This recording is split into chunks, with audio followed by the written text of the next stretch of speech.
we've said this a lot at Fluke over the past 4 months, don't let a crisis go to waste. That we're looking at ways to improve the business all the time. And this is just another opportunity. Probably the most interested in actually learning about the trade nuances than ever before.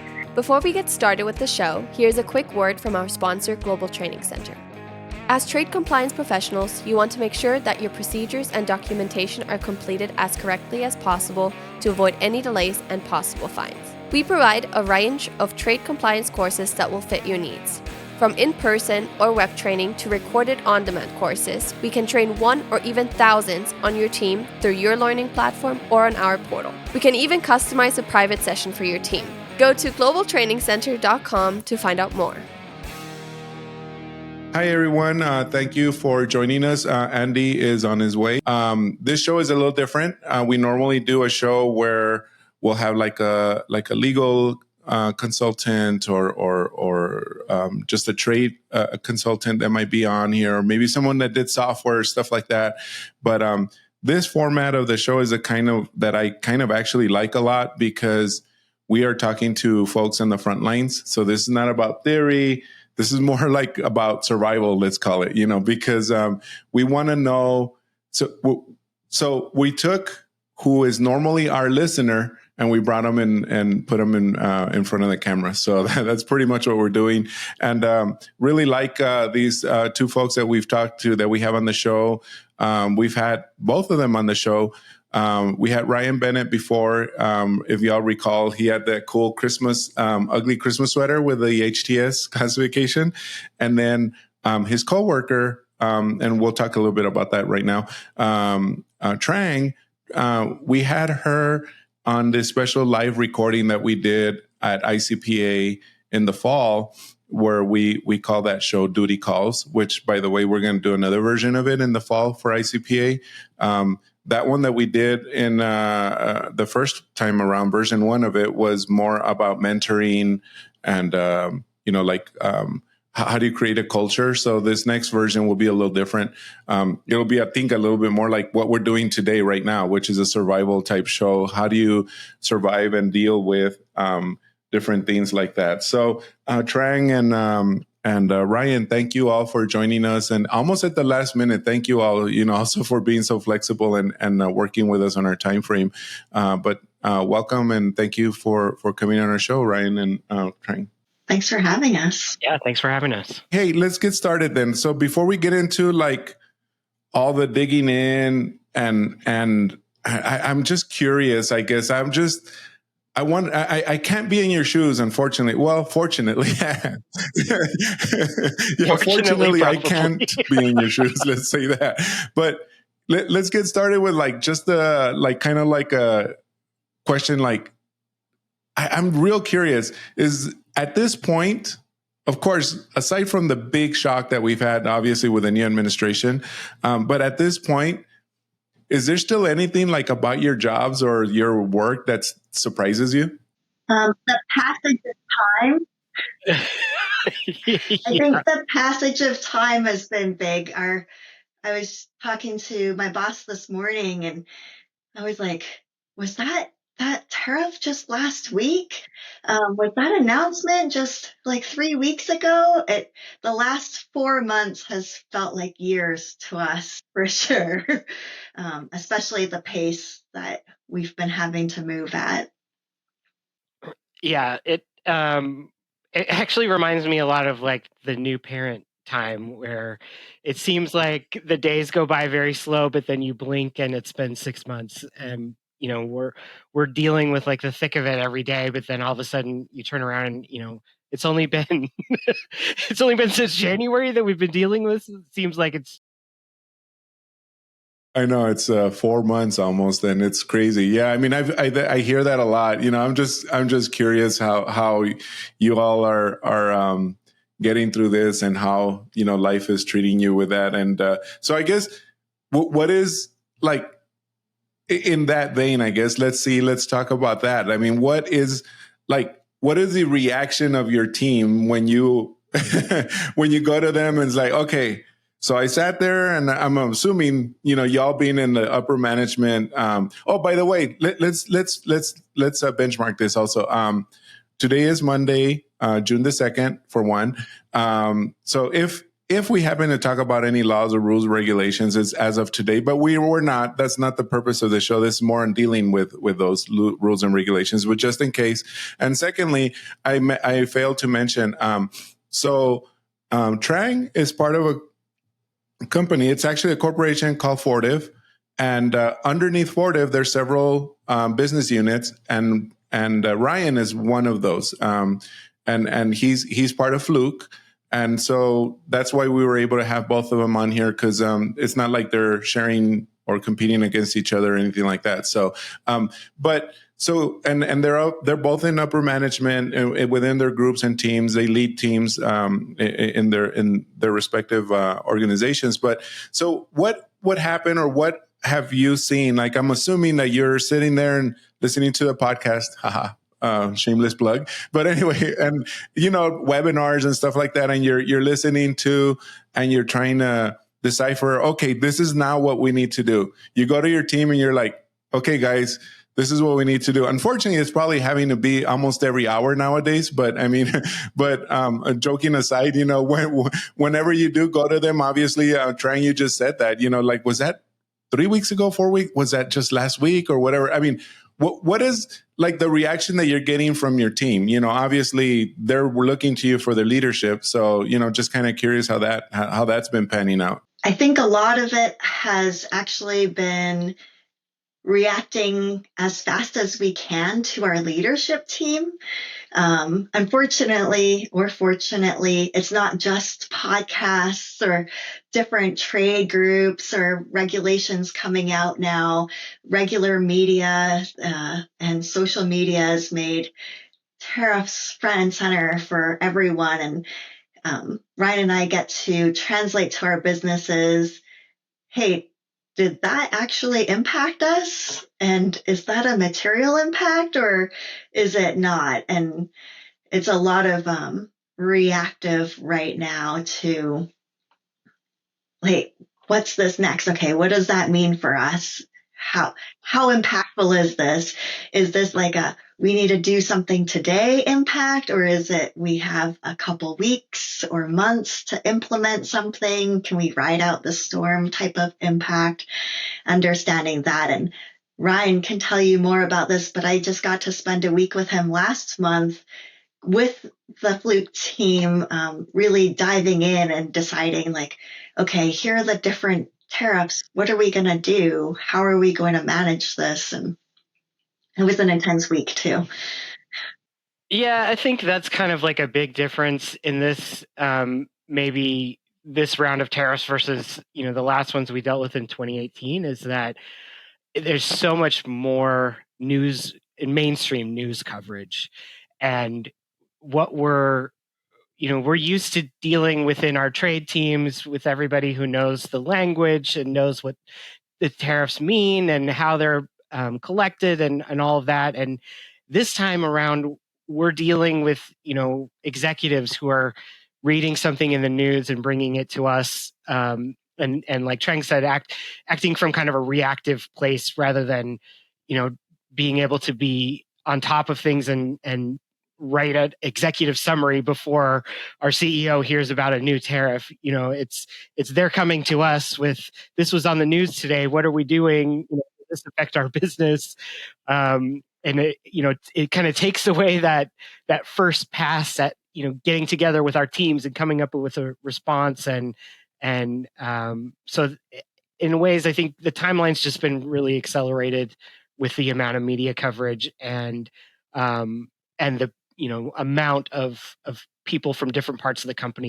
Right. And okay, so that's one aspect of who you need to communicate with, your team, because odds are they're going to understand what you're talking about. They know, okay, all hands on deck. Let's do this. Let's implement that. Oh, I know how to do it. They'll come up with ideas, stuff like that. But they get it. I mean, it's like I've always been saying on this show, and I've been, and to our clients, I mean, indirectly, we have consulting clients, and we have, of course, our training, the core of our business, our training clients, that we try to tell them, we're not here to tell you how bad this law was, or what the heck is he doing, or hey, he did a great thing, or et cetera. We're not here to do that. We're here to teach you how to deal with a situation, which I'm sure, again, like, because your team is there, what good is it going to do if you start like saying, what is he doing? He has no idea what he's doing with tariffs, et cetera. That doesn't matter. You still need to deal with it, right? So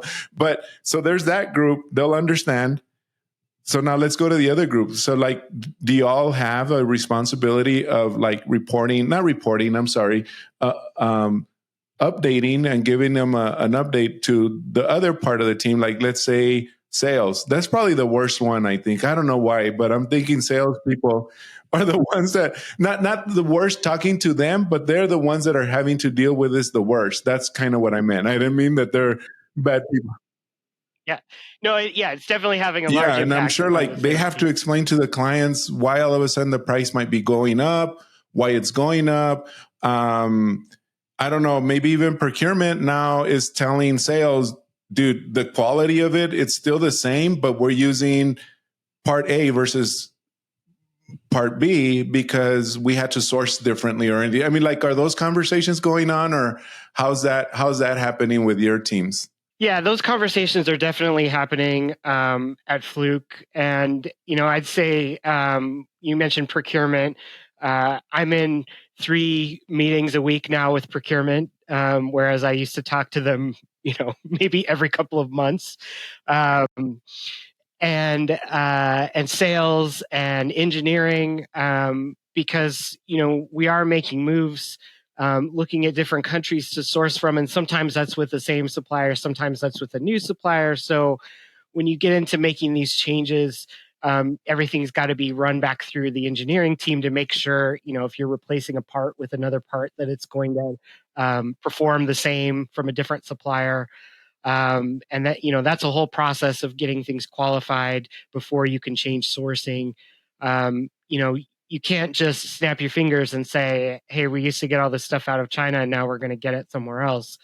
And in the environment we're in now, there's no guarantee that moving it out of China to somewhere else is a better plan right now either, because, the next country could pop up next week with high tariffs. And it's really it's really been a balancing act of we need to act fast enough that we're not, that we're helping the business out, but not so fast that we get ourselves into a situation that's worse than the one we got out of. And I think that's been the big challenge for a lot of us, is trying to advise the business on those things without becoming reactionary and talking them into a change that's going to make things worse than it was before. Yeah, we generally have been pushing changes that are durable and make sense regardless of whether or not tariffs are in place and what countries they come from. And hopefully that's helped our sales teams a little bit, explaining changes in the business. Of course, it's been hard for them. I can only imagine trying to convince a customer that costs are going up, or, lead times may be a little bit longer because sourcing is changing. But understanding that making the changes, especially large supply chain changes, should make sense to your business long term, regardless of tariffs. It should just, whether it's risk mitigating through like geopolitical risk or COVID type risks. We've been through so many things recently that really enforce that, hey, we're going to make changes that make us more resilient, not make changes that are just reacting to today's environment. That I was going to ask you almost specifically that, Trang, about the about COVID. And so I've hear lots of businesses, companies, individuals that have become more resilient because of stuff like COVID, right? And like, I guess my question is, has this obviously I'm gonna assume that made you more resilient, and it's making it a little easier to adapt this time around. So for one, secondly, What have there been any surprises? Like, oh my goodness, man, this is better. You know what I mean? Like have you found that, I never thought of it that way. Maybe by doing this or sourcing this or even bringing it in domestically, I don't know. Of course, I'm not going to ask for any trade secrets or anything that y'all may be doing, but have there been any surprises, pleasant surprises, let's say? There always are a few smaller, pleasant ones where it's like, we've always done it this way. And I'm like, well, if you did it the other way, you would save money on shipping and it would be better for our sustainability teams on our carbon footprint and a whole lot of other things that forces the business to kind of reevaluate how we do things and make sure that, it's just not because it was the easiest way to set up originally, which, we all fall into. The path of least resistance is usually the first one we take. So we had a guest on the show for our news segment for the show earlier this week, and he said that his clients are mostly saying that they can obviously deal with tariffs. And we just talked about that, right? We need to deal with whatever it's put in front of us and, work through it and but what they can't deal with or is hardest to deal with is the uncertainty of what's going to happen. It's something's going to to turn on a dime sometimes. Literally, sometimes it is, as of today, what is today? Monday. We're still not 100% certain about what's going to happen with the aluminum and steel on Wednesday, correct? But it could drop that day and you have to deal with it that day. Yeah, and that's been the big challenge of this whole tariff mess, right? And when you think back to the Section 301 tariffs in 2018, we had months of Commerce doing their study, releasing the results, public comment period. We knew the first list of products that were going to be affected and when that was going to happen.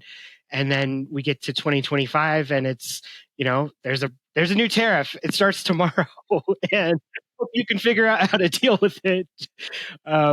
Is the world that we're living in now. And it's, and I think dealing with the tariffs and the increased cost is one thing, but we pretty much went straight to embargo overnight with China, right? Because once you get over, 80, 90, 100% tariffs, you're not just looking at increased cost, you're looking at it's not worth it to import anymore. And I think that's been the huge challenge in dealing with this round. Being sure of your core competencies, making sure that you have the data and being confident in the data that you have, right? Understanding that your HTS codes are correct, that your country of origin codes being declared are correct, like really focusing in on making sure that we have the correct data so that we report the right things to the business is the best that we can do and what we really need to focus on. Can you see the opportunity for compliance folks to be able to, in the midst of this chaos, to be able to send communique up the chain to your boss and to the executive levels? Hey, gang, it's going to be okay. We've got some good opportunities. If you are wondering what's going on, it may be worthwhile having a roundtable discussion where we can bounce a few things off of each other to see if we can come up with a solution for certain things that may be impacting us. The other may be swapping out notes and figuring out, does this latest change, does it really impact us or not? If it doesn't, no problem. If it does, you got to figure out what to deal with it. But I mean, in the midst of this chaos, somebody stepping up and going, it's not as bad as it seems, and being able to communicate that, do you not think that would be a great opportunity for somebody, and it'd be, I'm sure, well received by the C-suite? Yeah, definitely. So I can say here at Fluke that for the last 2-ish months, we have a daily meeting every day at 4:00. I meet with our a top leadership team and the president of our company, and we report out on tariffs and all the projects that we have going on related to tariffs. And that we get everybody in the room. We get finance, we get operations, sales, legal, which trade compliance falls under, logistics, everybody is reporting out on the projects that they're working on related to tariffs. And we have those conversations because you can't solve this problem in a silo. You can't, I can't go to sales and say, hey, you guys need to adjust your prices. That's what we can do to fight these tariff things. It's got to be done in conjunction with other things that make sense too. Logistics. Hey, why are we bringing things into the U.S. that we end up exporting back out? Let's bypass the U.S. and distribute out of a different region. And all those conversations need to be happening together, because you can make a change over in one group and then, maybe that messes up something that another group is doing unrelated to tariffs. And you've just, messed up their program or cost them more money just to save money on tariffs. So you really need to have a holistic view of what's happening in your company and have everybody regularly communicating and on the same page with how you're attacking this problem. And dedication on your part, not you personally, Ryan. I mean, you're part of the group, but you're part of that dedication, because I don't know of too many companies that are that committed to doing that every day and having to do that. So that's like kudos to you guys, because that might be a very good key takeaway or a good lesson for the listening audience here, is that, yeah, I guess it's a drag. Oh, there's that 4:00 meeting again. But at the end of the day, tomorrow morning, you're not going to be complaining or running around with a chicken with his head cut off, like saying, now what do we do with these tariffs? Now fielding calls from other departments, because they are handling it. They're telling their teams or their peers, we talked about this. This is what we're going to do. So I think that's the great move on your end. Yeah, I mean, we just found that we were getting so many different questions from so many different groups that were trying to do different things, kind of in silos, right? And it didn't make sense. So having everyone get together on a daily basis, even if we just, meet for 10 minutes and say, hey, there's no updates today, everything's continuing as expected. At least we have that on the calendar. Everybody knows, and it makes your day a little bit easier, because the leadership knows that every day they're going to be updated. They're not panicking throughout the day. What's going on with tariffs? Who's doing this? There's a set cadence, and they know they're going to be updated, and everyone can just do what they need to. Trang, is that universal throughout the divisions that fall under Fortive? All of the hardware companies, not all of them have daily stand-ups. Some of them have weekly stand-ups.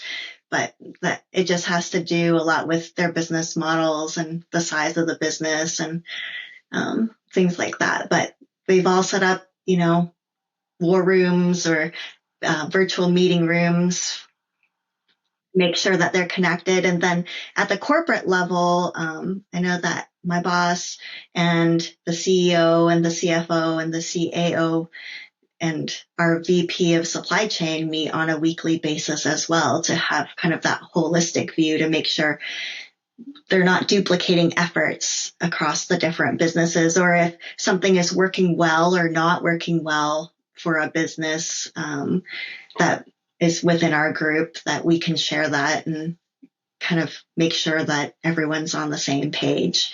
It's almost like a grounding spot. But like Andy mentioned, it has been, and if at Trade, at Fortive, and at Fluke, we've been on the legal team and had a seat at the table for a really long time. But I've worked for companies where this would be the time for you to show your value to the company, that you're not just, doing paperwork in the background, that you can be a real business partner to the business. We've got to figure out and be creative, and it's with extreme pressure and intense heat that a diamond is made. Let's make ourselves shine like there's no other diamond out there. So let's figure this out. There's a great opportunity in this country to source out, or to that one, but be prepared. Don't try and also, make comment outside your lane, but maybe align yourself with some others. But to show your value, I think, Trang, is like what you were just saying, is that going up the chain, you're more than just a, pusher of paper or information resources. Like, you need to participate in giving and becoming that resource for valuable wisdom before making a decision and those kinds of things. And definitely rethinking, being to help with the manufacturing and supply chain teams think about what steps happen where and where does that become beneficial and what trade tools there are available to us, what's in our toolbox that kind of fell by the wayside that's available. How would you go about in improving the trade acumen of your executives and your leadership team? What can you do as a compliance related person?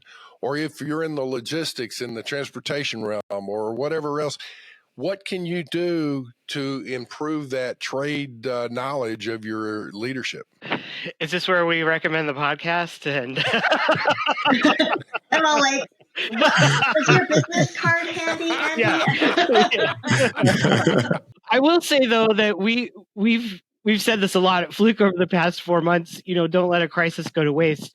That we're looking at ways to improve the business all the time, and this is just another opportunity, right? This is a huge problem staring us in the face, and we can make changes that both help us deal with this problem and set us up for future success. Streamlining and making us more efficient. And I think that's the place where you really show your value as a trade person as well.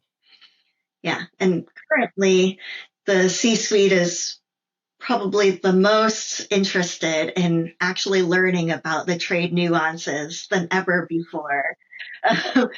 Making it relatable to them, giving them good examples. We don't see their eyes glaze over when we start to talk about things like HTS codes and country of origin anymore. Everybody's very interested. If anything positive has come out of all this, I think, we've kind of pushed our way into some new rooms and gotten some seats at some new tables and, really tried to show that value and bring some creative ideas. Stuff that we don't get to do all the time, right?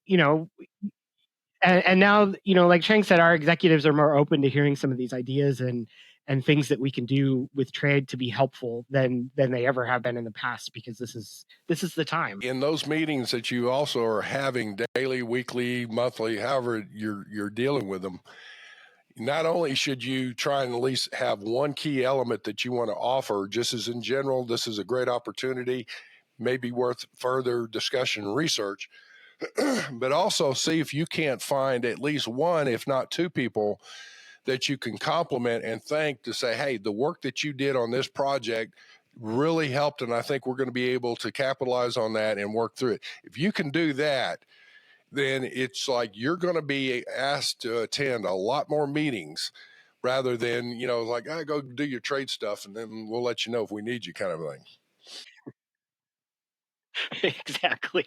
And it's not always a good thing, but yes, I think we're all getting a lot more meetings. But I was inspired by, I was watching a news story and I was thinking, and then I've also been, and y'all probably, if you have kids or part of a community groups, if you're on a board or something for, in my case, like when my son was in Scouts or my wife when she was in PTA, stuff. If you hold a position, there's like this book, like to teach you what to do for that position. And I was thinking, when the president of the United States leaves, he normally leaves a nice little note for the incoming president and everything. So assuming you needed to write a note to the next person that's going to take over your job, like what advice or what kind of just solid, like would you say, hey, turn around and go get another job? Or Trang, this is very timely for you. This is very timely for me, for sure. No, I think maybe my note for my successor of my position would be really understand how to communicate with the teams that you need to communicate with, to be able to give them the information you need them to understand and to receive the information so that you're well informed when you give them advice or give them information. So they're not just like giving them something and they're just asking for something else and you're like just passing each other back and forth, creating more work for yourself. Really taking the time to speak the same language is important. Well, I'll tell you what, as we're trying to wrap up here, and Lalo, you may have covered some of this at the beginning, and sorry that I had technical problems on this particular recording, but I just wanted to say a big thank you again to our listeners. Whatever, whether you're liking us, you're sharing us, you're subscribing, your support's been great. I think last time we checked, Lala, you said we were in 42 countries around the world. That's incredible. It's all because of you, our listeners, and Lalo and I greatly appreciate that. If you've not subscribed yet, now's a great time. Hit that follow button, hit that subscribe button, hit the share button, and go. You got to listen to these guys. It's like he's like the cross-eyed javelin thrower. Doesn't set any records, but he keeps the crowd awake. So for all of that, you guys need to tune in to Simply Trade Podcast. We really appreciate Trang and Ryan. You guys have been great, and thank you so much for your insight today. Thank you very much for joining us. Simply Trade is brought to you by the generous contributions of Global Training Center. You can follow the show and GTC on LinkedIn or Twitter and other social networks. Make sure you check out the show notes in the description for a full rundown of today's show with all the important links. Also, make sure that you share this with a friend and subscribe on your favorite streaming platform. We really like hearing from you. If you enjoyed the show, make sure to rate and review wherever you listen to this podcast. If you or someone you know would like to be a guest in the show or would like to sponsor Simply Trade or suggest any topic you would like for us to discuss, please contact us via email at simplytrade@globaltrainingcenter.com, or you can DM us on Twitter at simplytradepod. Thank you again for the privilege of your time. Happy trading. Simply Trade is not a law firm or an advisor. The topics and discussions conducted by Simply Trade hosts and guests should not be considered and is not intended to substitute legal advice. You should seek appropriate counsel for your own situations. These conversations and information are directed towards listeners in the United States for informational, educational, and entertainment purposes only and should not be substituted for legal advice. No listener or viewer of this podcast should act or refrain from acting on the basis of information on this podcast without first seeking legal advice from counsel. Information on this podcast may not be up to date depending on the time of publishing and the time of viewership. The content of this posting is provided as is. No representations are made that the content is error-free. The views expressed in or through this podcast are those of the individual speakers, not those of their respective employers or Global Training Center as a whole. All liability with respect to actions taken or not taken based on the contents of this podcast are hereby expressly disclaimed.